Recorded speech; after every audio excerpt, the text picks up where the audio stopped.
Oi, tudo bem? Meu nome é Rafael, você está no canal da Junca Games. Hoje a gente vai falar sobre essa revista em quadrinho aqui, que é o Doutor Estranho, do princípio ao fim. Ela foi publicada originalmente em 2004.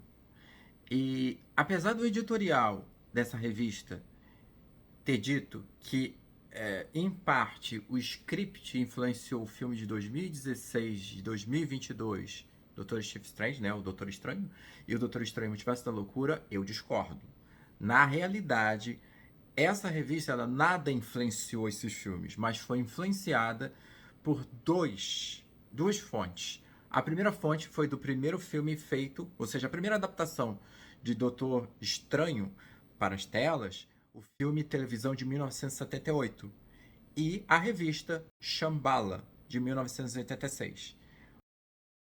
O conceito dessa revista é que ela está mais voltada para a peregrinação de um doutor estranho que acaba de ver a sua vida de cirurgião ser destruída, mas ao mesmo tempo ele tem um outro tipo de origem. É muito similar da origem de 63, só que eles juntam a ideia de Shambhala. E aí a gente vai ver tudo isso depois da nossa vinheta. Vamos lá?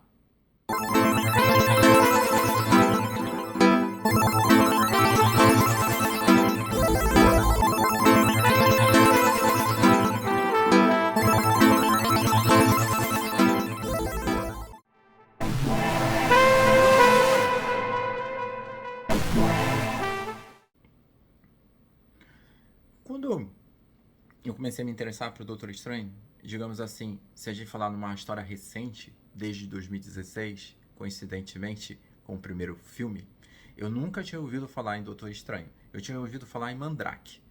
Depois que. Mandrake de uma forma muito superficial. Mandrake da DC Comics. Quer dizer, hoje é da DC Comics, mas originalmente não era.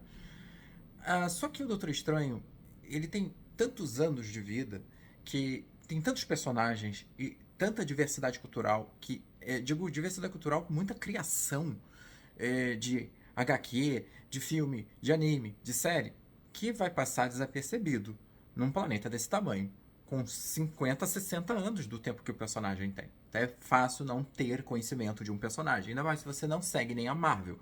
O engraçado é que quando eu comecei a gostar de Doutor Estranho, eu comecei a ver outros personagens, como a Miss Marvel, Deadpool, e no caso não da Marvel, mas da DC, o Monstro do Pântano. Depois eu vou fazer um review dessas todas que eu falei. Miss Marvel tem tanta revista que não é equiparável ao Doutor Estranho. O Doutor Estranho tem umas 200 revistas. A Miss Marvel tem pouco tempo, mais ou menos, sem contar os números, tá? Se eu contar os números, eu tenho muito mais números de Doutor Estranho, talvez indo aí nos idos dos 300, 400 números. E no caso da Miss Marvel, provavelmente uns 80 números. Pode não parecer tudo isso, mas cada revista tem um compilado. Então você tem mais ou menos uns 6, 7 números por compilação. Coloca a revista nisso, você já vai ver que vai chegar rapidinho nos 100. Eu gostei desses personagens, eles têm assim uma conectividade entre si. Até fiquei sabendo muito recentemente que o Doutor Estranho chegou a participar de algumas histórias da Miss Marvel. Vou procurar essas revistas. E de uma certa forma eu comecei a gostar dos outros personagens, porque eu comecei a procurar revistas em que o Doutor Estranho aparecia, né? Que nem fazer um crossover. Chegava lá, fazia uma parte e ia embora. Então eu comecei a conhecer outros personagens por conta dessa busca.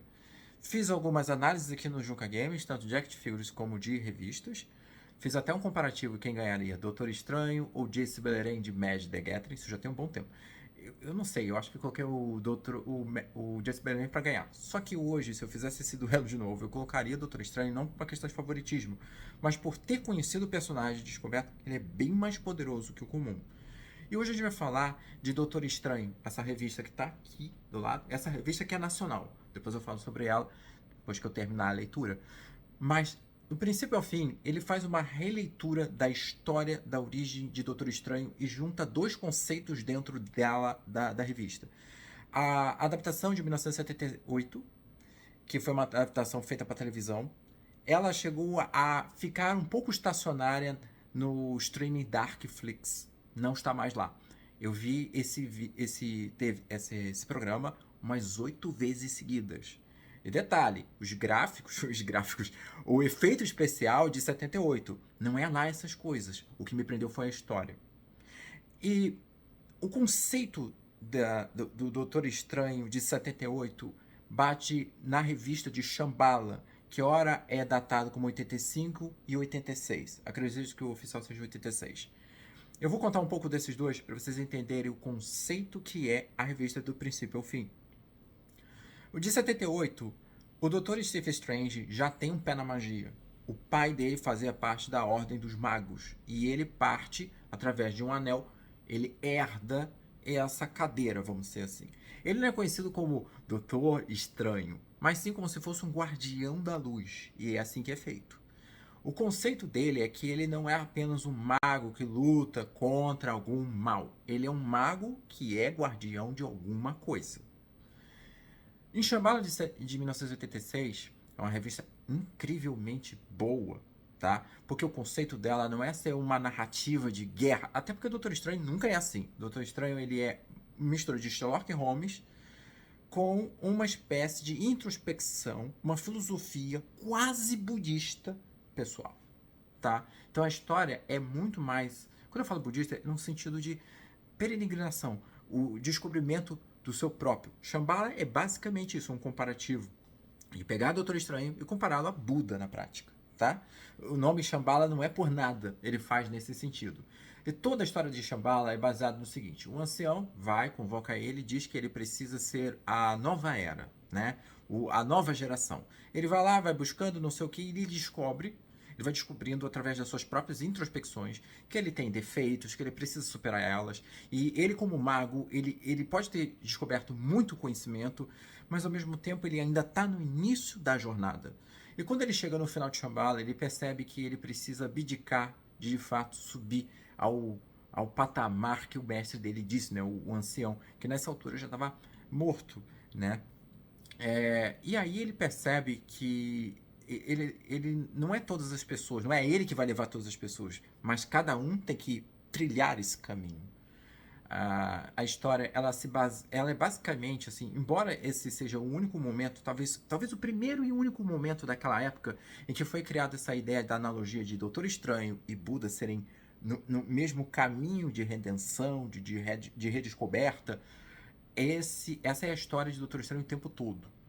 Ele é um cirurgião talentoso, super habilidoso, tem um acidente, machuca as mãos e ele começa a se ver no desespero que de tudo que ele tinha, de ambição, acaba assim, do nada. E ele, desesperado, tenta procurar uma cura pro contexto físico da coisa, quando na verdade a cura não era tão física, era mais espiritual no conceito. Ele estava pensando acima de tudo, em vez dele ser um bom médico, ele queria ser o cirurgião que ganha uma Mercedes. Embora ele seja retratado muitas vezes nas revistas em quadrinhos como arrogante, eu mal vi essa situação acontecer nas revistas. Eu tenho pelo menos 5 números iguais de 63. Eu tenho o anime de 2007 que reconta uma história dele. Em vez dele se machucar, na verdade, a Cleia ou a enfermeira da noite é ferida de uma forma mortal e ele vai procurar uma cura para salvar a vida dela. Nesse do princípio ao fim, é quase igual. A diferença é que no lugar do carro caindo da ribanceira do cânion e se acidentando, ele está num esqui. E ele cai de uma montanha do mesmo jeito e se quebra tudo. O conceito não muda só aí. Essa revista também bate na questão em que ele também está inserido como mago. Ele não é uma pessoa que se predestinou a ir porque ele estava com as mãos, mas é que de fato ele era o Mago Supremo desde que nasceu. Como em 78 foi elaborado dessa forma, né? Então nessa revista ele faz isso. Ele não é apenas uma pessoa que se machucou e por interesse quis achar e aí acabou ali no meio da situação, daquela guerra mística. Não, ele é o escolhido na prática. Ele já é, né? Então você tem uma Cleia diferente. Não é aquela Cleia dos anos 60, que nas primeiras histórias dos anos 60, a Cleia nem tinha esse nome. Ela apareceu como uma garota que ajudava o Doutor Estranho contra Dormammu. Depois de alguns números, quando ficou famoso, aí deve ter dado sucesso, eles deram um nome para ela. E aí eles deram uma história também. Ela é a sobrinha de Umar é irmã de Dormammu, portanto ela é sobrinha de Dormammu. Nessa história não deixou claro isso, deixou claro que ela é da dimensão Dark Dimension, como ela é da Dark Dimension também nos anos 60. Só que nem fala nenhum parentesco dela, de Dormammu e tudo mais. O design de Dormammu, o design de Claire é muito diferente. Dormammu dos anos 60 era um fogaréu na cabeça e aquela coisa espalhafantosa de uniforme dos anos 60. Agora não, ele todo é um fogo, né? Ele parece um motoqueiro fantasma de corpo inteiro. E a Clea é uma femme fatale. Ela é praticamente uma viúva negra, do jeito que ela é feita. Ela não é aquela garota que o Doutor Estranho tem que salvar, porque ela também é maga nas revistas dos anos 60, mas eles colocam muito suficiente. Ela não é exatamente tão ativa como o Doutor Estranho, como se o Doutor Estranho fosse pra lá e soubesse de tudo, quando na verdade ela também sabia de tudo. Só que nesse não. Ela é colocada como uma espécie de guardiã por ancião, ou seja, ela já trabalha direto com o ancião. Na história original isso nunca aconteceu, tá? Ela, na verdade, entrou em contato com o ancião porque ela entrou em contato com o Doutor Estranho. Nessa história, ela é praticamente uma agente do ancião. O Wong, o Doutor Estranho, conhece numa residência médica dos Médicos Sem Fronteiras que ele chega a ter a oportunidade de fazer no Tibete, através de uma iniciativa do Dr. Domilis. E é aí que monta o grupo. E de uma certa forma eles vigiam ele, porque ele é esse tal escolhido. Ele na verdade é um mago desde que nasceu. Ele não ele em algum momento, mesmo que ele não estivesse com as mãos machucadas, ele teria que ir em busca disso. Essa era a ideia. Só que eles quiseram colocar isso para dar um imperativo comando. Você tem que ir, porque imagina se eles tivessem que ir por sua iniciativa. Seria talvez uns 6, 7 volumes, o que para mim não seria nada de ruim. Já que as histórias do Doutor Estranho eu gosto bastante, não é apenas pela batalha mística, mágica, que isso é interessante, mas essa questão da reflexão do personagem. Ele é mais humano que qualquer personagem. Se a gente fosse comparar até 62, quando o Homem-Aranha foi criado, a gente poderia dizer que ali ele seria mais próximo de um ser humano com super forças, por causa de uma picada mutante de uma aranha. Só que eu posso dizer que o Doutor Estranho é bem mais humano que o Homem-Aranha. Ele é mais próximo da gente, bem mais próximo. Você pode encarar a magia como se fosse um conhecimento diverso. Qualquer coisa que você conheça. Você pode ser um advogado, pode ser um engenheiro, pode ser um médico mesmo. E as introspecções do personagem podem ser colocadas em prática. Você consegue puxar isso para você, porque ele é mais pé no chão do que o comum. A magia é uma metáfora total do nosso próprio conhecimento, do que nós temos no dia a dia. E o Doutor Estranho, e como eu falei, ele é retratado, pelo menos todo mundo fala isso, mas de tantas vezes que eu já li todas as histórias dele, a arrogância dele, se for, é porque é uma impressão muito indireta. Vai depender da pessoa que lê a revista. Eu vejo que ele não tem nem tempo para ser arrogante. Provavelmente a arrogância dele tá mais em terceira pessoa, porque você não vê isso de fato acontecer nos diálogos com essa frequência. Um ou outro que eu cheguei a ver isso, mas digamos que assim, tá mais para um Dr. House do que realmente uma arrogância isolada. O Dr. House, ele aparentemente é arrogante por achar que não precisa ter um relacionamento com outras pessoas. Ele é arrogante por uma questão antissocial mesmo. Ele não é arrogante por ser arrogante. Ele é arrogante por um impacto social. Ele não é uma pessoa que consegue falar com as pessoas diretamente e direitamente. O Doutor Estranho não. Você percebe que ele tem orgulho do que ele está fazendo. E esse orgulho pode ser confundido com arrogância, sim. E aí eu acho que aí é a interpretação de cada pessoa.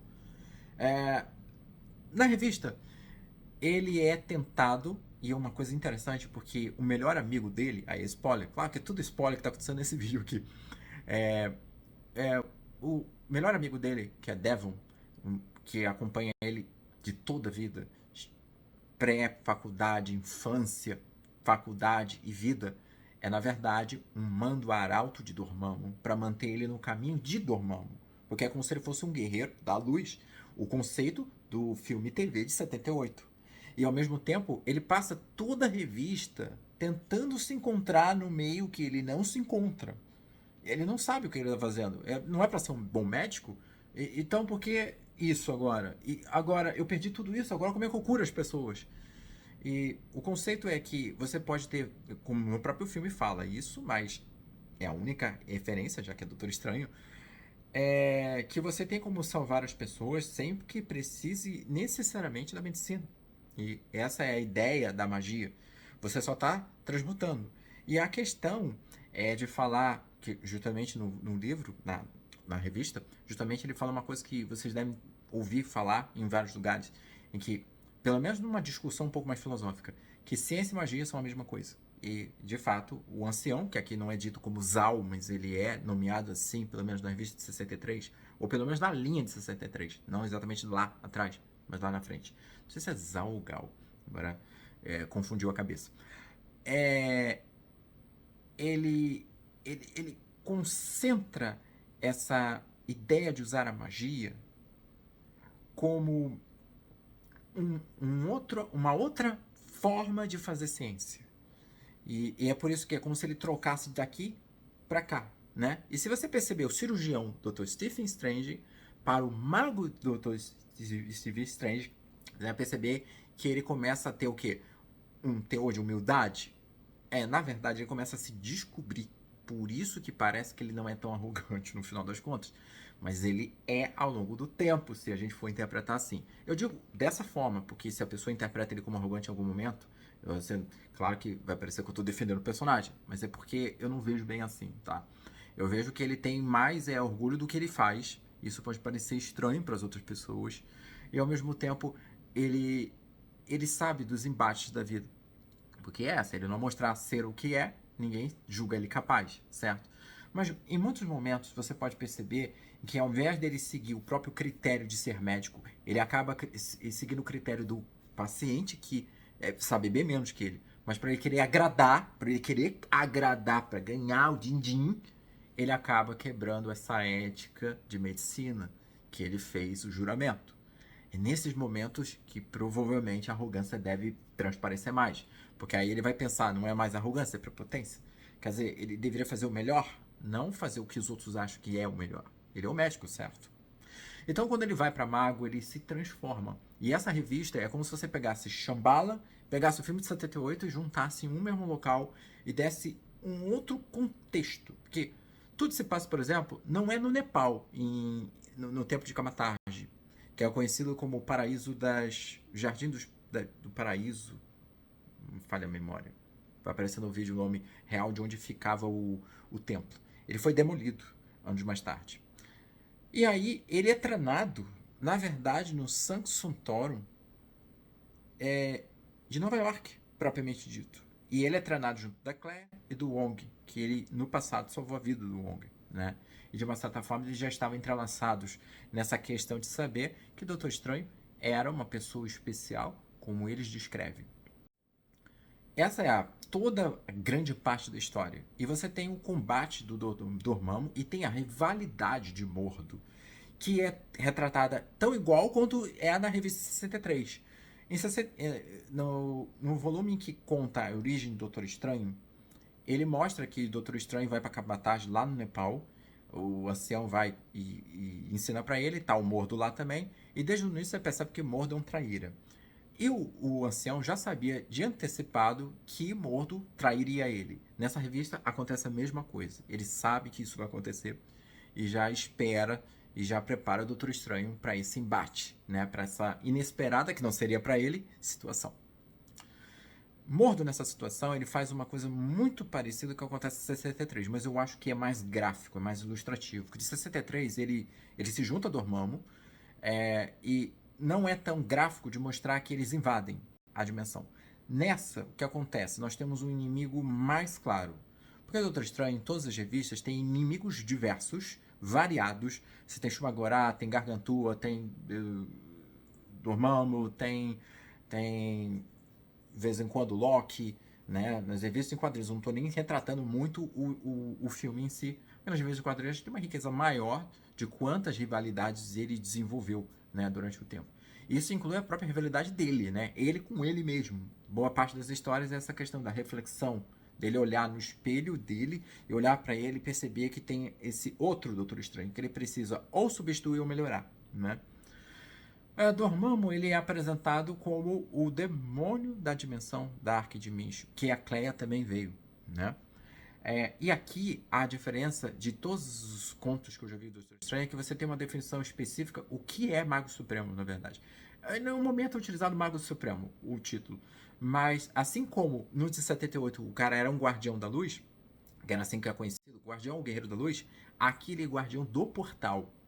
E esse portal é o que separa a Terra da dimensão de Dormammu.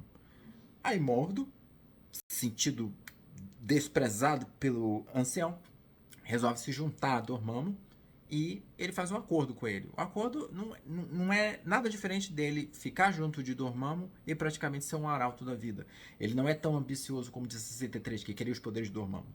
Não, esse esse se conforma em ser apenas um servo do cara. E ele acaba invadindo a dimensão. E aí acontece o embate, né, da luta deles e tal. O... E durante o conflito, isso é muito mais interessante porque em revista em quadrinho, diferente de uma animação, você não consegue ver porque você tem quadrinhos, você não tem exatamente uma cena acontecendo. Ali eles conseguiram mostrar a força da Clea, a força do Wong, a força do Ancião e a força do Doutor Estranho, né? E dentro de Sanction Thorum, eles acabam lutando com aquela perpetrada criada pela traição de Mordo e o Doutor Estranho, ele até aquela própria batalha ainda não era o mago Doutor Estranho. Era aprendiz Doutor Estranho. Então, eles fazem uma coisa simbólica que existiu em Shambhala. Para ele descobrir, para eles ter, digamos, a palavra utilizada muitas vezes nessa questão de filosofia é a ascensão, né? É o conceito de ascensão. É que nesse conceito criado na história, Doutor Estranho só passa a ser mago porque o ancião, vendo que ele não ia conseguir vencer Dormammu do jeito que estava, ele dá a própria energia vital para Doutor Estranho. E quando isso atinge Doutor Estranho, ele veste a túnica dele, nova, né? Como se ele estivesse sendo graduado. O ancião entra numa espécie de coma e ele passa a ser. Ele e Doutor Estranho passam a ser uma pessoa só, de uma certa forma. E ele passa a ser Doutor Estranho. E acaba repelindo Dormammu daquela dimensão, né? E, e termina a história assim. Quer dizer, ele passa toda a história peregrinando, se tornando um mago, quando na verdade ele é acreditado. O mestre se torna um aprendiz e o aprendiz se torna um mestre. O conceito simbólico dessa palavra é justamente o que acontece nessa batalha de Sangue Suntório no final da revista, né? É, eu. Essa é a história, tá? É a história por completo. O que eu achei? Incrível, porque eu gosto de Shambhala. O filme de 78, se não tivesse saído da Darkflix, eu teria visto, acho que todo dia, para almoçar e jantar. Porque o filme é muito bom, o conceito da história é todo voltado ao que eu acredito que é Doutor Estranho, né? Eu cheguei até a comprar uma revista muito recente de Mandrake, que tem uma das histórias icônicas dele dos anos 40, de 43, que é Espelhos. Que se trata. Que eu acho que deve ter influenciado aqueles episódios da Hora Rubra do Star Trek, que é muito igual mesmo, tá? A ideia dos espelhos não é apenas o seu alter ego. Na verdade, é uma outra dimensão onde tudo é o contrário. O Doutor Estranho, o Mandrake de uma dimensão, bom, o Mandrake da outra dimensão, é escrito de forma diferente, né? De trás para frente, e ele é mau. Aqui é uma sociedade toda regrada, que seria a nossa, né? Seria aqui a nossa sociedade. No mundo dos espelhos, é exatamente tudo o contrário. O mal é recompensado, por incrível que pareça. E o policial, em vez de prender o bandido, ele dá uma medalha pro bandido. Parece meme, mas essa é a história de espelhos criada em 43, tá? 43 ou 46, se não me engano. Essa foi uma das histórias mais famosas de Mandrake, tá? Mandrake não é da Marvel, é da DC, mas inicialmente não era. Era de uma outra editora, que agora me foge a memória, mas ela foi comprada anos mais tarde. E só teve, acho que duas adaptações do Mandrake. Eu não vi nenhuma das duas, mas parece que é muito no mesmo contexto de ambiente, de efeitos, de fotografia, que foi feito de 78 do Doutor Estranho. O meu ponto de vista em relação à revista é que nós temos um roteiro muito bom, tá? Eles conseguiram juntar duas histórias que já eram boas, separadas, juntaram, criaram uma canone muito boa. Lembrando que essa história é de 20 anos atrás. E eu cheguei a ver nesse editorial que, apesar de eu discordar dessa parte de influenciar, porque não influenciou quase nada, tá? Vou ser sincero, essa história ela não influenciou o filme do Doutor Estranho. Eu posso até dizer que o filme do Doutor Estranho mudou muitas coisas, né? Porque nas histórias, com nenhuma exceção, existe 3 Sanctuários, como no filme. Existe só um Sanctuário, para simbolizar justamente essa fortaleza do Steve Strange. Ele é o Mago Supremo, não existe 3 Magos Supremos, né? Nas histórias em quadrinhos, você tem, por exemplo, nos Novos Vingadores, você tem o Doutor Estranho passando esse fardo, vamos dizer assim, porque ao mesmo tempo que pode parecer uma homenagem a ser Mago Supremo, também é um alvo. Então, ele praticamente ele não precisa morrer, como aconteceu no filme, de passar pro Wong. Nesse caso, o Olho de Agamotto é que escolhe quem vai ser o Mago Supremo. É como se fosse uma seleção feita pelo universo, de uma certa forma. O éter, que dá todo o conceito da filosofia de magia dos quadrinhos, né? Eles se baseiam nesse tipo de filosofia. Então, o Olho de Agamotto, ele decide abandonar Doutor Estranho. Claro, ele continua sendo mago, só não é mais o Mago Supremo.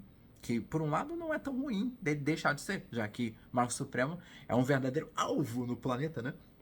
E passa a ser para o Senhor Voodoo, que passa a ser chamado de Doutor Voodoo, né? E aí ele passa a ser o novo Mago Supremo. Isso nos Novos Vingadores. E foi assim que foi feito. Agora, só que nas histórias, digamos assim, originais, digamos assim, a base original, só tem uma forma de se tornar Mago Supremo, que foi feito em Triunfo e Tormento, de 1989, quando, numa segunda parte dessa história, Doutor Estranho e Doutor Destino se juntam para tirar a mãe do Doutor Destino do inferno das mãos de Mephisto. E isso só aconteceu porque o Doutor Destino viu que ele ia ser escolhido como Mago Supremo e ele fez esse convite. É claro que assim, essa parceria não dura muito tempo, né? Ele tem muito mais interesse em salvar a mãe do que ficar com o Doutor Estranho como uma parte de parceria. Nessa revista, o Doutor Estranho, ele e vários outros magos são convocados para ir num templo, onde tem o Triunvirato que forma o Agamotto, que são 3 deuses que formam o Agamotto, e esse Triunvirato, esses 3 deuses fazem um desafio. Quem passar pelos desafios que vamos fazer, vai ser nomeado o novo Mago Supremo. Foi aí que a primeira vez, de uma forma bem mais oficial, acredito eu que tenha sido mencionado em outras vezes, tá? Eu não tenho todas as revistas de 60, 70 para saber quando que isso foi indiretamente dito. Mas em 89 ficou muito claro que o Mago Supremo seria uma espécie de título do mago, como se fosse uma graduação, como se fosse uma vida acadêmica. E aí, nas revistas do Doutor Estranho, ao longo do tempo, pelo menos até um certo tempo, não tem essa de ter outro Mago Supremo. E não tem essa do Olho de Agamotto decidir quem é. É uma questão de conquista pessoal, sabe? Isso que depois foi passando para dar outras interpretações. Para mim também não é ruim de ser dessa forma, essa interpretação, não. Eu acho que a revista em quadrinho é para isso mesmo, você fazer experiência. Especialmente se você é leitor há muito tempo de revista em quadrinho, não precisa ser da Marvel. Da Marvel, principalmente, eles gostam de matar o personagem para repaginar ele. Não sei quantas vezes o Doutor Estranho já morreu em pouco tempo. De 2018 a 2024, acho que morreu mais 4 vezes. Tudo para ele ser repaginado. Aconteceu com a Miss Marvel recentemente, né?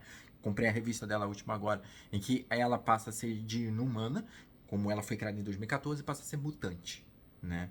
E aí eu cheguei a fazer um vídeo até muito menor que esse daqui, de uns 4, 5 minutinhos, falando, em especial, chamando mais atenção pela autoria roteirista de Iman Vellani, que é a atriz que faz a Miss Marvel, do que de fato falando sobre a revista em si. Depois eu falo sobre a revista, eu tenho que ler ela primeiro. Eu queria chamar essa atenção porque quando eu li assim, eu falei, puxa, ela tá escrevendo roteiro também, e ela já tinha expressado o desejo de fazer esse roteiro. Então, digamos assim, acho que é interessante chamar atenção para esse ponto de vista. Porque não é todo dia que a gente vê alguém que faz o personagem e vai escrever sobre o personagem, né? E pelo pouquíssimo que eu li, a história é boa, tá? Muito boa. Eu acho que assim o conceito da própria atriz ter interpretado o personagem, entender o personagem, eu acho que aí o ponto de vista dela vai valer até um pouco mais interessante. O único pormenor dessa história é que apesar da HQ ser boa, quer dizer, pelo pouco que eu já li, a série que tem 6 episódios e a Marvels, que depois eu vou fazer. Eu fiz, só que fazendo uma gameplay do Skyrim, comentando em off. Só que eu ainda vou fazer um review. Eu vou rever o filme, eu vou rever a série.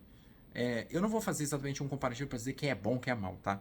Mas o contexto é que depois que eu li as revistas, eu não sou uma pessoa que se prende a revista, assim, não fiz igual a revista, ruim.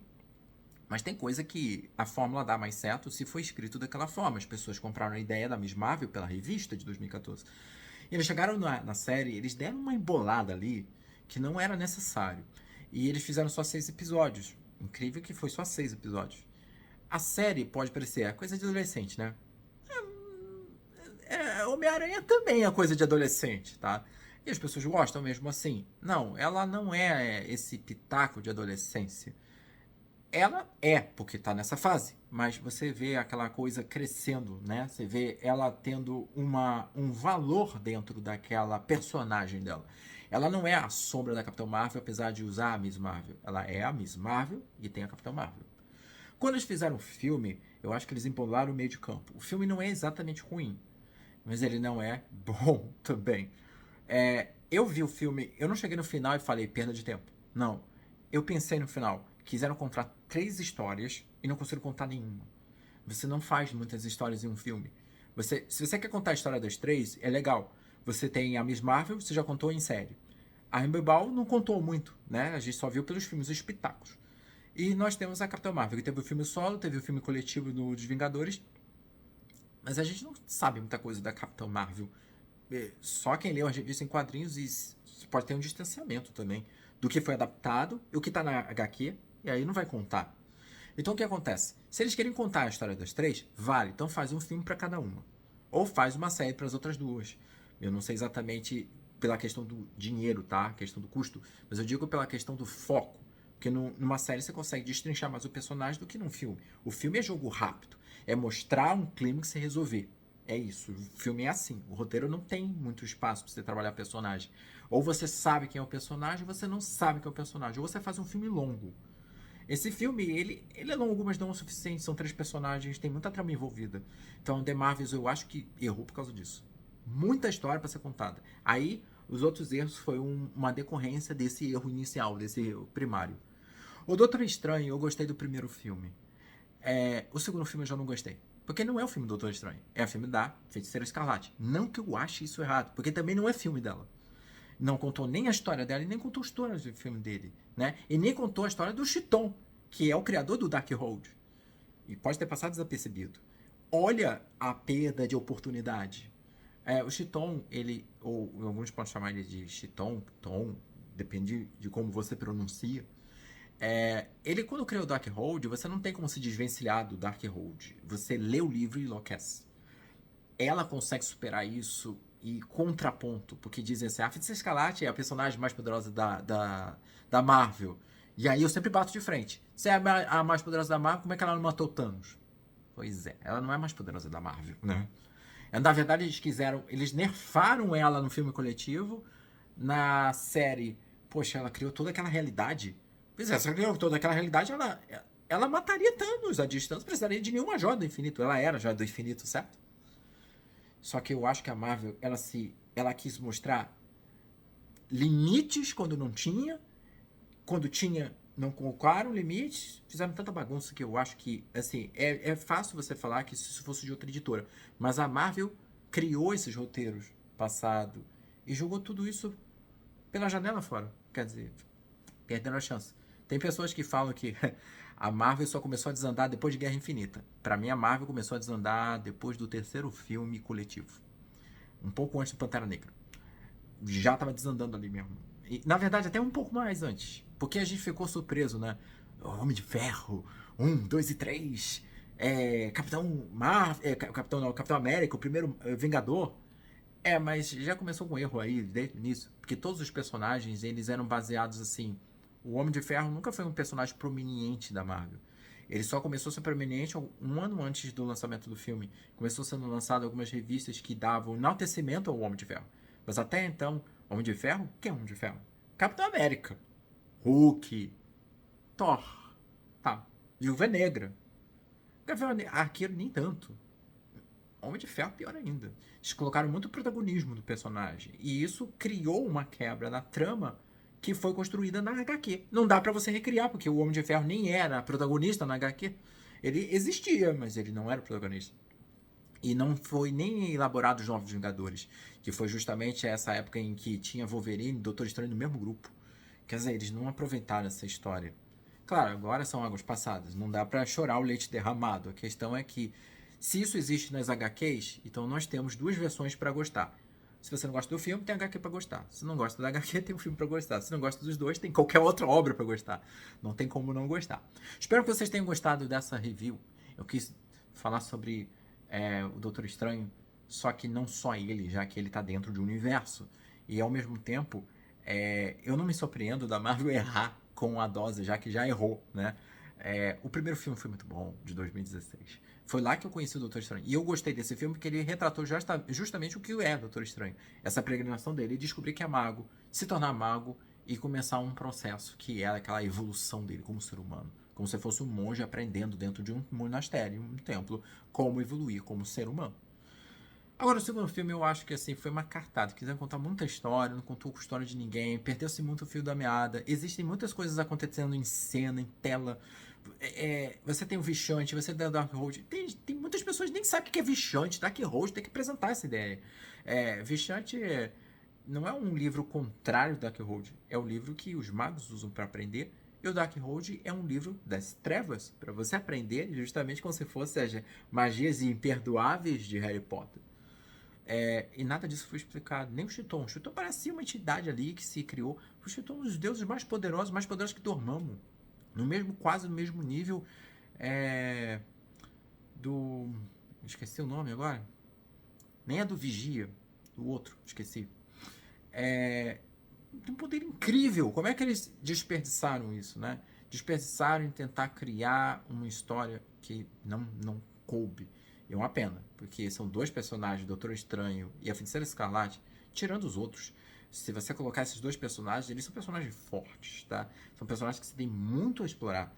Eu não vi um filme solo da Feiticeira Escarlate. Eu vi a série, mas era o conflito dela pela ter perdido Visão e os filhos que ela nunca teve, de uma certa forma. É válido dentro de uma série você tratar dessa trama, mas por que não deram um filme pra ela? Por que não explicaram a origem dela de Sokovia com o irmão dela, até ela chegar naquele ponto e aí dar a ligação? Por que eles não fizeram isso? Tá bom? Então, até a próxima, pessoal.